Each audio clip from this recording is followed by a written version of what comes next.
برادران، عزیز دوستوں، آپ لوگوں کے سامنے میں حاضر خدمت ہوں، کیونکہ میرے عزیزوں نہ تو میں کوئی مقرر ہوں، نہ تو میں کوئی بڑا خطیب ہوں، میں ادنا سا انسان اور ناچیز ہوں جو آپ کے سامنے لب کشائی کرنے کا مجھے موقع مل رہا ہے، اور آپ لوگ بھی ہمیں ہمت اور افزائی دیں گے تاکہ ہمیں اور بھی کچھ بولنے کا موقع ملے گا۔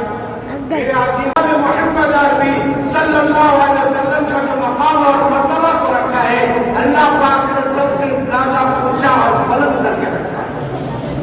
آہستہ سے سبحان اللہ کہتے ہیں، سبحان اللہ، سبحان اللہ، سبحان اللہ۔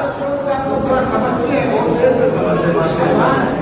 رفعنا لک ذکرک، اے نبی میں نے آپ کے مقام کو بلند کر دیا ہے، میں نے آپ کے ذکر کو، تذکرہ کو سب سے اعلیٰ کر دیا ہے، میں نے آپ کا تذکرہ کو سب سے اعلیٰ بنا دیا ہے۔ دنیا اگر چاہے آپ کو جھکانا تو کوئی نائکہ نال پیدا نہیں ہو سکتا جو آپ کے شان میں گستاخی کر سکے۔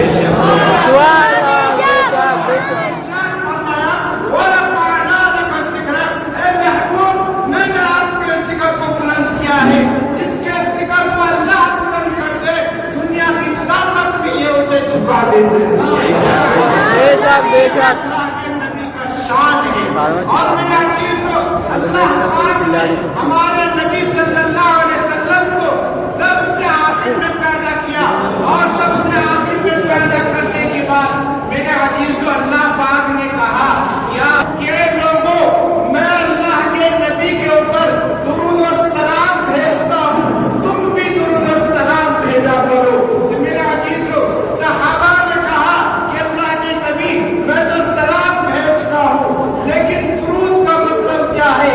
میں درود کا مطلب نہیں سمجھ پا رہا ہوں کہ درود کسے کہا جاتا ہے۔ میرے عزیزو اگر میں آپ کو بتاتا چلوں درود کہتے کس کو ہے، درود کے معنی کیا ہوتا ہے، درود کا مطلب کیا ہے؟ میرے عزیزو درود کے معنی ہے کہ رحمت، اللہ کے طرف سے رحمت بھیجنا۔ اللہ کے نبی صلی اللہ علیہ وسلم نے ارشاد فرمایا، اللہ کے نبی صلی اللہ علیہ وسلم نے صحابہ سے ارشاد فرمایا، اے صحابہ جب میرا رب کہتا ہے کہ میں نبی پہ درود بھیجتا ہوں، میرے فرشتے نبی پہ درود و سلام بھیجتے ہیں، تم بھی درود و سلام بھیجو۔ اللہ کے نبی سے صحابہ نے پوچھا تو صحابہ کو اللہ کے نبی نے فرمایا کہو اللہم، پڑھو آپ لوگ بھی، اللہم صلی علی اس کا مطلب کیا ہے؟ اس کا مطلب کیا بنا؟ تو اللہ پاک اگر قاضی نماز فرض ہے، اللہ پاک نے مسلمانوں کے اوپر نماز کو فرض قرار دیا ہے، اگر مسلمان اس کا انکار کرے تو کافر اور مشرک بن جاتا ہے۔ اگر اللہ پاک نے روزہ مسلمانوں کے اوپر فرض قرار دیا ہے، اگر مسلمان اس روزے کا انکار کرے تو کافر اور مشرک بن جاتا ہے۔ میں آپ کو ایک واقعہ سنا کے اس کے بعد اپنی بات کو ختم کرنے لگا ہوں۔ آپ لوگ تھکے تو نہیں ہے نا؟ نہیں تھکے نہیں ہے نا؟ اگر بڑا سوال کو کوئی دقت کی بات نہیں ہے بروبر ہے تو پھر بات کو یہیں پہ ختم کر دیں گے انشاءاللہ۔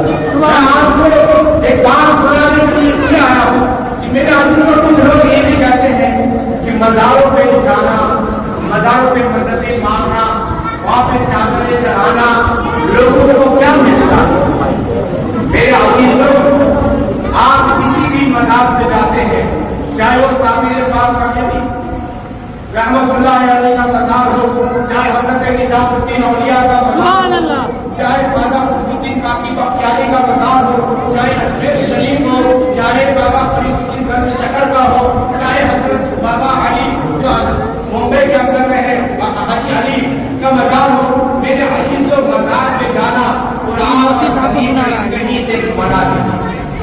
یہ صاف لکھا ہوا ہے قرآن و حدیث کی روشنی میں کہ مزار پہ جانا کہیں سے منع نہیں ہے، بلکہ ماننے کا طریقہ الگ ہے، ماننے کا طریقہ الگ ہے۔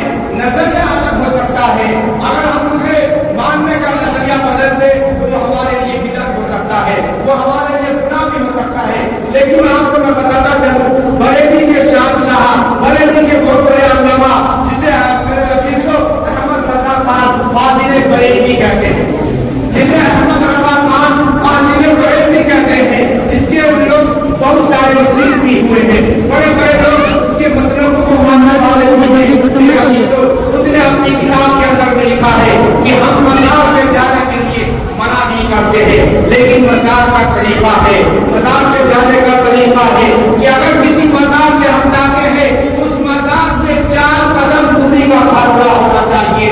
ہم 4 قدم دوری پہ بیٹھ کر کے یا کھڑے ہو کر کے ہم اس مزار والوں کو درود و سلام کر سکتے ہیں، ہم اس مزار والوں کے لیے ایصال ثواب کر سکتے ہیں، ہم اس مزار والوں کے لیے ثواب پہنچا سکتے ہیں۔ میرے عزیزو اگر کوئی لوگ جا کر کے اس قبر کو چومنے لگے، اس قبر کو ڈانٹنے لگے، یہ احمد رضا خان فاضل بریلوی نے کہا یہ منع ہے، یہ چیز منع ہے۔